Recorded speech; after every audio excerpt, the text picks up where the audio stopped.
Perlahan-lahan, Manchester United sedang membangun tim yang akan mengakhiri kekuasaan Arsenal di Liga. Sesuatu di Old Trafford kini mulai berubah. Serangan terlihat lebih tajam, dan pembelian pemain baru yang sesuai kebutuhan. Musim depan, Arsenal berusaha melindungi gelar juara, tapi United mungkin satu-satunya rival yang siap merebutnya. Jadi, bagaimana setan merah beralih dari kekacauan menjadi kemungkinan rival The Gunners yang paling berbahaya untuk era berikutnya? Untuk memahaminya, simak video ini.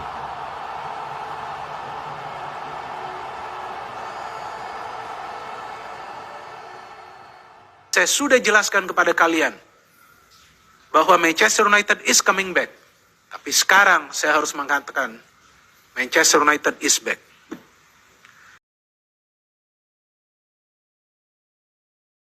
Selama bertahun-tahun, United telah menghabiskan banyak uang, dan tetap saja, tim masih terasa belum lengkap. Tapi sekarang, semua telah berubah. Benjamin Sesko menyelesaikan musim Liga Premier pertamanya dengan 11 gol dan 1 assist, seorang striker yang berlari di belakang para bek lawan, seorang striker yang menyerang umpan silang, dan seorang striker yang masih bisa berkembang. Lalu ada Bryan Memo, seorang penyerang serba bisa yang tidak hanya terlihat berbahaya, tapi juga memberikan hasil. Dia menyelesaikan musim dengan 11 gol Liga Premier dan 3 assist, sambil memberikan energi kepada United dalam tekanan, lari dalam transisi, dan ancaman konstan yang datang ke dalam kotak penalti. Dia bisa mencetak gol, bisa melakukan kombinasi, dan bisa berlari melewati para bek lawan. Kemudian, Matheus Cunha, yang memberi mereka sesuatu yang berbeda.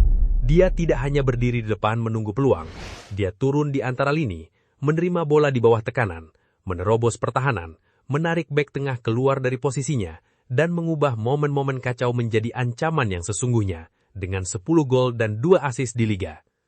Sesko, Memo, dan Cunha, trio penyerang baru United yang menghasilkan 32 gol Liga Premier dan 6 assist. Sekarang, bandingkan dengan musim sebelumnya, ketika Garnacho, Hojlund, dan Zirkzee hanya mencetak 13 gol Liga dan 3 assist. Bahkan tahun sebelumnya, Rashford, Hojlund, dan Garnacho hanya mencetak 24 gol dan 6 assist di Liga. Jadi ini bukan sekedar perasaan, ini adalah lompatan nyata. United telah beralih dari sekedar berharap serangan berjalan lancar menjadi memiliki 3 penyerang yang dapat membahayakan tim lawan dengan cara yang berbeda. Dan bukan hanya para penyerang saja, Senne Lammens yang tiba di penghujung bursa transfer musim lalu, mengakhiri musim dengan dinobatkan sebagai transfer Liga Premier terbaik, 28 penampilan Liga, 10 clean sheet, dan yang lebih penting lagi, penyelamatan penting di saat-saat tim membutuhkan. Itu mengubah pertahanan, dengan bek tengah bermain dengan lebih percaya diri, bek sayap menyerang dengan lebih bebas, dan seisi Old Trafford mulai merasakan aura positif. Kemudian datang Patrick Dorgu, yang memberikan sesuatu yang berbeda bagi United di sisi sayap kiri, kekuatan, lebar lapangan, kecepatan pemulihan dan hasil akhir. Gol derby melawan Manchester City, gol kemenangan di Newcastle. Itulah momen yang membuat perekrutan terasa lebih besar daripada biaya transfernya. Jadi polanya jelas, Sesko, Memo, Cunha, Lammens, Dorgu, peran yang berbeda, profil yang berbeda, pesan yang sama. United tidak hanya membeli nama besar lagi, melainkan membeli solusi.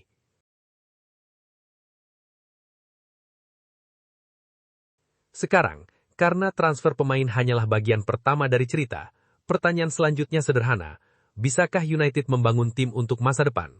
Disitulah profil usia mulai penting. Lammens berusia 23 tahun, Dorgu berusia 21 tahun, Yero berusia 20 tahun, Heaven berusia 19 tahun, Mainu masih di awal kariernya, Sesko berusia 22 tahun, Amat masih memiliki ruang untuk berkembang, dan kemudian Cunha dan Memo berada di tahun-tahun puncak yang siap untuk meningkatkan levelnya. Itu bukan hanya skuad muda, itu adalah skuad yang berlapis-lapis, dan sekarang United telah menambahkan Ederson. Bukan perekrutan nama besar yang mencolok, tapi seorang gelandang yang membawa kemampuan merebut bola, merebut kembali bola, umpan ke depan, dan kecepatan di tengah lapangan. Di musim terakhirnya di Serie A, dia melakukan 59 tackle, 28 intersepsi, dan 133 merebut kembali bola. Itulah tipe pemain yang membantu tim agar tidak mudah ditembus. Dia membantu Mainu, melindungi pertahanan, memberi Carrick lini tengah yang bisa berlari, menekan, dan berjuang untuk bola kedua. Dan kaitan dengan Mateus Fernandes memberitahu Anda lebih banyak tentang tujuannya. Lihat profilnya. Masih muda, teruji di liga, nyaman menguasai bola dan mampu bermain di bawah tekanan. Lebih dari 3.000 menit di liga dengan 3 gol serta 4 assist. Dan angka yang kuat untuk umpan, tackle, pemulihan, dan kerja defensif. Itu bukan kebetulan. United mengejar gelandang yang dapat menghubungkan tim. Jadi bentuknya mulai terlihat. Inilah yang dilakukan klub besar ketika mereka serius. Tidak membangun satu pemain dalam satu waktu, melainkan menumpuk profil yang tepat sampai tim terasa lengkap. Tapi inilah pertanyaan yang menentukan apakah ini akan menjadi kenyataan. Siapa yang mengajari tim muda ini cara menang? Karena bakat saja tidak cukup di Manchester United. Publik Old Trafford bisa memuji pemain, tapi juga bisa mengkritiknya.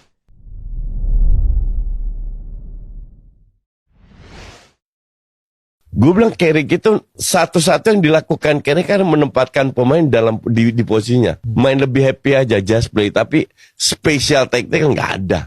Gini lah, lu lihat semenjak Alex Ferguson, udah banyak pelatih MU yang punya main yang taktikal. Ten Hag, Van Gaal, ya kan? Sekarang Amorim.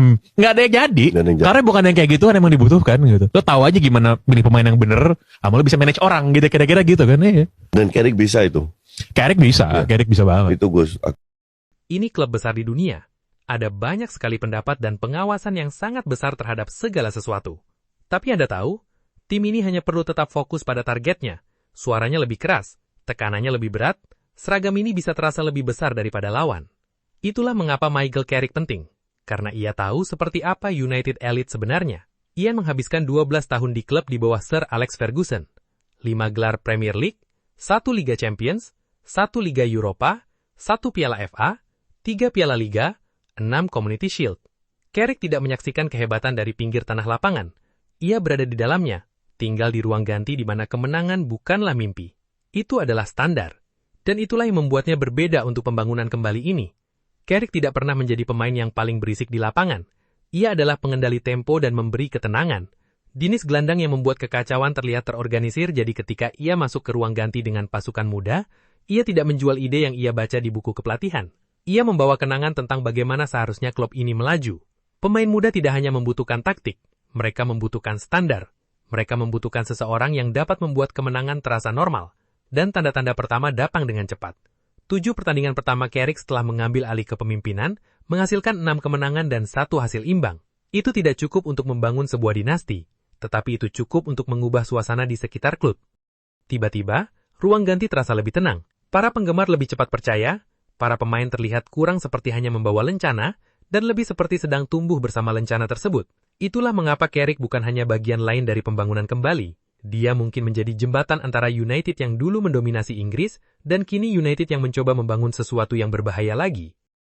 Sekarang kita melihat gambaran yang lebih besar. Karena kebangkitan United akan kurang berarti jika semua orang lain benar-benar stabil. Memenangkan Liga membuktikan tim hebat. Mempertahankannya membuktikan tim bisa bertahan dari perburuan. Dan disitulah Manchester United masuk dalam cerita. Bukan sebagai favorit, bukan sebagai produk jadi, tetapi sebagai klub yang mungkin sedang bergerak naik. Ini yang membuat United menarik sekarang. Bukan berarti semuanya sudah selesai, dan bukan berarti setiap pertanyaan sudah terjawab. Tetapi keping-keping itu akhirnya mulai mengarah ke arah yang sama. Lini depan telah mencetak gol, kiper memberikan keyakinan, lini tengah sedang dibangun kembali, para pemain muda yang memiliki ruang untuk berkembang, dan Carrick memberikan standar yang harus dikejar. Itulah serangkaian pembahasan tentang tim Manchester United yang telah kita simak bersama.